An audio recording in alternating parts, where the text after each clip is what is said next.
हमारे साथ में अशोक चौधरी के घर से संवाददाता सर्वेश सिंह सीधे जुड़ गए हैं। सर्वेश, छठ महापर्व का आज दूसरा दिन है, किस तरह की तस्वीरें हैं, किस तरह की तैयारियां हैं अशोक सिंह के घर पर? देखिए, अशोक चौधरी जो बिहार सरकार के मंत्री हैं और उनकी बेटी शांभवी जो कि समस्तीपुर से सांसद है, वो इस वक्त हमारे साथ हैं और उन्हीं से जानने की कोशिश करते हैं। शांभवी, आज तो सुबह से निर्जला व्रत और खरना का प्रसाद बना होगा। अब पूजा होने के बाद पहले भोग लगाया जाएगा, उसके बाद खरना का प्रसाद आप जो व्रती होते हैं वो खाते हैं। किस तरह की तैयारियां सुबह से चल रही थी या कहे कल से नहाए खाए के बाद से? नहीं, तैयारी तो आई थिंक दिवाली के अगले दिन से ही शुरू हो जाती है। जो भी सामान लेना होता है, गेहूं वगैरह लिया जाता है, बर्तन लिया जाता है, तो ये सारा दिवाली के बाद से ही लोग, हमको लगता है, छठ मोड में आ जाते हैं और घर को तैयार करने लगते हैं।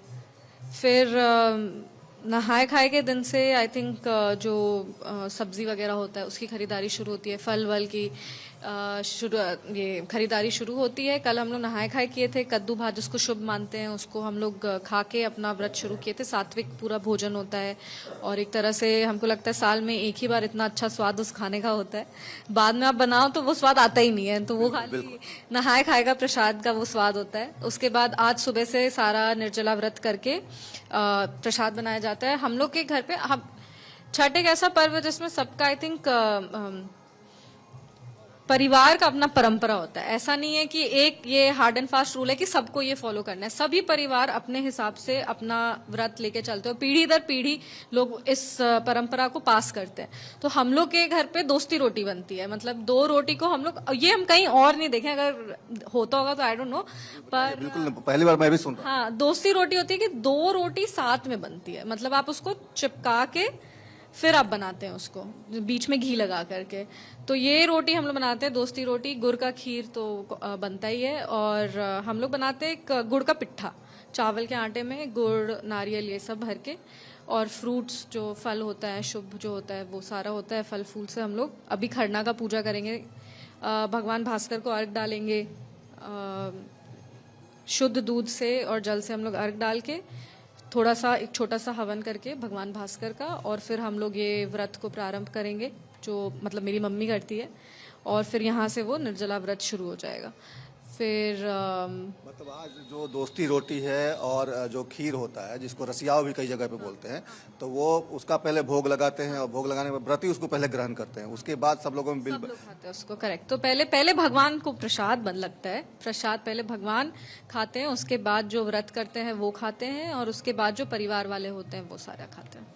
कहा जाता है कि खरना का जो प्रसाद होता है, महाप्रसाद होता है, सब में लोग सारे लोगों में बांट कर खाया जाता है। इसके पीछे कहा जाता है कि समानता का अधिकार, एकता की भावना, ये तमाम चीजें हैं इसके पीछे। छठ जो है बहुत बड़ा संदेश देता है और आज से 36 घंटे का निर्जला व्रत, जो कि सबसे कठिन तप होता है, एक तपस्या होती है, इसको किस तरीके से आप लोग बचपन से देखते आए होंगे? क्या लगता है कि ये कितना कठिन है और कितना मुश्किल होता है इसको करना, और कैसे ये पूरा हो भी जाता है? जो भी व्रती करते हैं वो आसानी से पूरा भी कर लेते हैं।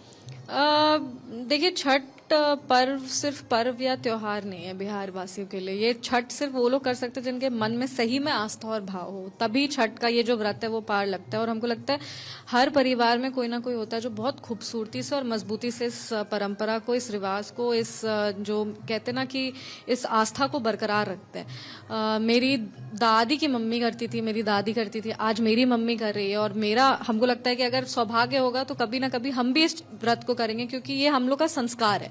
ये हर बिहार वासी कहते हैं ना कि वो जेनेटिकली कि छठ होना ही होना, और छठ का में मतलब अपना भागीदारी बनाना ही बनाना, ये हम लोग का मतलब संस्कार है। इसको आगे लेके जाना सौभाग्य की बात होती है। छठ पर्व हर वर्ष हम हमेशा कहते हैं कि बहुत सौभाग्य से किसी के घर में बनता है, और जितना भी लोग आ सके, खरना जैसे आपने कहा कि महाप्रसाद है, तो हम लोग कहते हैं कि सब लोग खरना में ज्यादा से ज्यादा लोग हम लोग के घर आए, जो प्रसाद हम लोग इतने प्यार से बनाते हैं उस प्रसाद को ग्रहण करें, और खूब आशीर्वाद छठी मैया से भी लेके जाएं सबके लिए, और परिवार को भी आशीर्वाद दे के जाएं। तो ऐसा ये समानता, एकता का तो प्रतीक है ही, साथ में हमको लगता है कि ये हम लोग का कल्चर भी एक इतना रिच है कि जितना भी आप बांटो कभी कम नहीं पड़ता है। और छठ का तो संदेश ही ये है, हमको लगता है छठ इकलौता ऐसा त्योहार है जिसमें डूबते हुए सूरज की पूजा की जाती है। मतलब ये इसका संदेश है कि जिसका अस्त है उसका उदय भी सुनिश्चित है। तो यही संदेश हम सबको देना चाहेंगे, यही शुभकामना हम हर बिहार वासी को देना चाहेंगे, आपके सभी दर्शकों को देना चाहेंगे कि जो भी छठ में आस्था रखते हैं, जो भी छठ पर्व को मना रहे हैं और जो जिनके घर में छठ इस वर्ष अगर कारणवश किसी नहीं हो पा रहे और किसी और के यहाँ पे छठ में भी जा रहे हैं, छठी मैया उनको खूब आशीर्वाद दे, उनका जो भी मन का इच्छा है, जो भी प्रार्थना है उसको जरूर पूरा करे। छठी मैया हर साल हमको लगता है कि सबका ही प्रार्थना सुनती हैं, बहुत शक्ति है उनमें और छठ से सबके घर में खुशी रहे, ये मेरी शुभकामनाएं। छठ का जो त्योहार है इस बार बिहार का विधानसभा चुनाव भी चल रहा है, उस बीच में आया है, तो छठी मैया से और क्या मांगेंगी एनडीए के लिए अगर कहा जाए? हम कभी भगवान से कुछ नहीं मांगते। हमको लगता है कि अगर आप भगवान से मांगेंगे तो फिर वो प्रेम महापर्व जो लोगों को भगवान जो करते हैं साथ में जोड़ता है, लोगों का विश्वास छठ मैया पर जो है वो सदा बना रहे और इसी शुभकामनाओं और आशीर्वाद के साथ उन्होंने छठ महापर्व की बधाई सभी को दी है। बहुत बहुत शुक्रिया सर्वेश आपका हमारे साथ जुड़ने के लिए।